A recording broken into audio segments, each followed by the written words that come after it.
保平气的强身治病原理和练法，我在《无我的妙义》一书的附录中，以及上善中医养生治病文集中，都有大略的说明，为劝服大众勤练保平气。保平气之所以有迅速切实的疗效，原因在于它能在4-5天内迅速提升、加强无人之肺功能。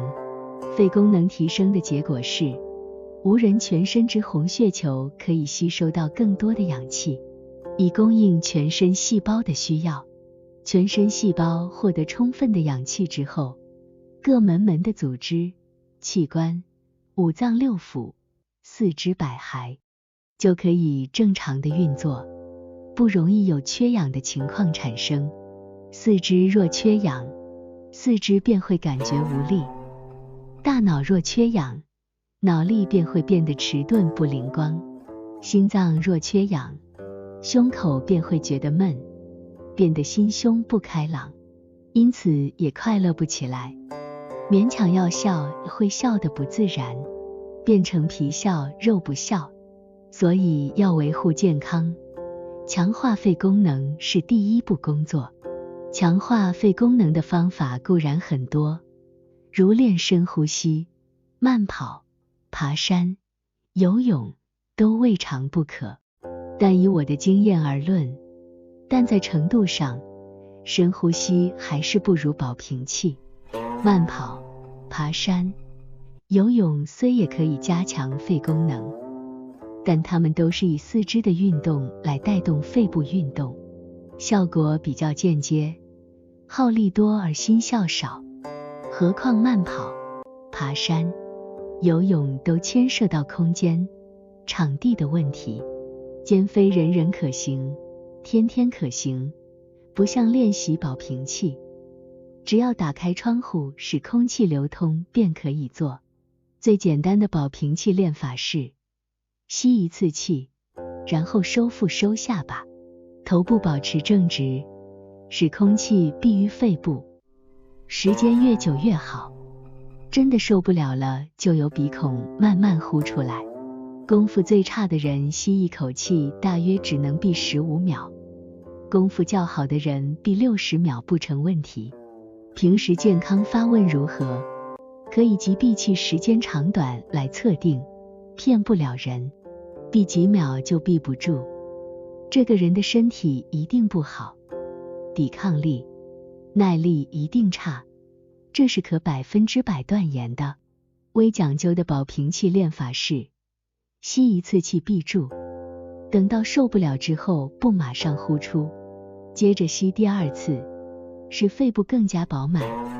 此时可继续闭气10秒或20秒，受不了之后又可接着吸第3次，继续闭气。总共吸几次本无限制，原则是吸到不能再吸，闭到无法再闭，最后才由鼻孔慢慢呼出来。如此分段吸气、闭气，只可吸不可呼。一般正常人要这样闭到60秒并非困难之事，此法可使肺部之空气极尽饱满，无疑肺泡不充满空气。这时我们也不必担心吸气吸得太饱会使肺部爆炸。如果这样肺部会爆炸，我已经练了20年，应该老早就炸掉了。现在怎么活得好好的？讲究的保平气练法是先吸饱一口气，然后用手指压住一个鼻孔，用力将肺中空气从另一个鼻子射出，射进后立刻再吸满一口气，接着再压住一个鼻孔，再将肺中空气射进，如此反复，共3吸3射之后，肺中空气进出，即开始停止呼吸，大约经10秒到20-30秒之后，全身会觉得非常难过。此时可以轻轻吸一口气，然后再闭气。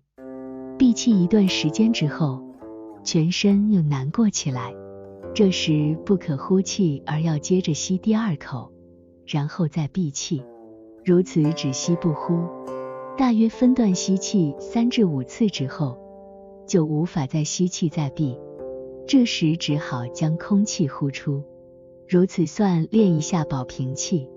最后这一种保平气练法，也就是我所说最讲究的保平气练法，其闭气时间比较可以轻易地达到1分钟以上，而且其优点是，闭气之先可以将肺中积存之二氧化碳尽量清除前境，因此能有明显的退火作用，对于平常火气太大的人颇有助益。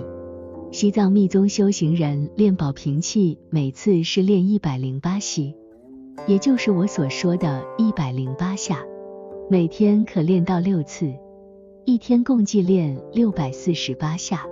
也许正因为他们投入了大量的时间、精力去练保平气，因此他们容易获得不可思议的成就。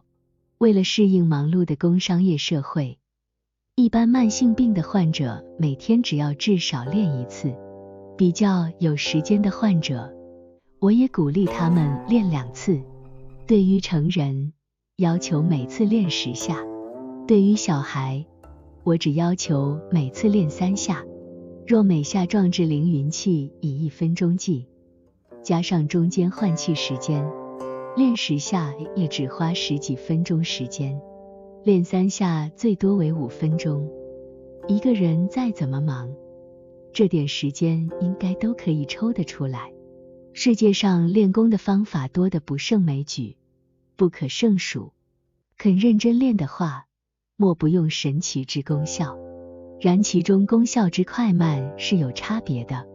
保平气的效果来得特别快，原因在于它能迅速提升肺功能。肺功能一提升，它就能带动五脏，带动全身，使全身各部门充满氧气，充满活力。佛教42章经说，人命在呼吸间，可见呼吸的功能是多么的重要。一个人不能呼吸了，再多的营养是活不成。反之，只要能呼吸，几天不吃饭，仍不至于死亡。一个人虽然能呼吸，但呼吸短促而不顺畅，他就会活得不自在，许多事情他就不能胜任愉快，原因是他全身缺了氧。道理就这么简单。保平气是真正能治百病的妙法。我之所以大声疾呼的提倡，原因是我不忍见到世上众多的病患在痛苦中挣扎。它的练法是多么简单，疗效又是何其确实。每天只要抽出那么一点时间，单练一招保平气又何尝不可。我常告诉患者，练保平气最基本的效果是提升身体的免疫力。免疫力获得提升，对于外来病毒、病菌的入侵，自然减少许多恐惧。非常明显的现象是，练保平气的人，感冒的机会大大减少。若一旦感冒，症状也会比一般人减轻许多，变得较容易医治。记得一定要有恒心地去修保平气法。记得保平气的口诀：入、住、容、吐。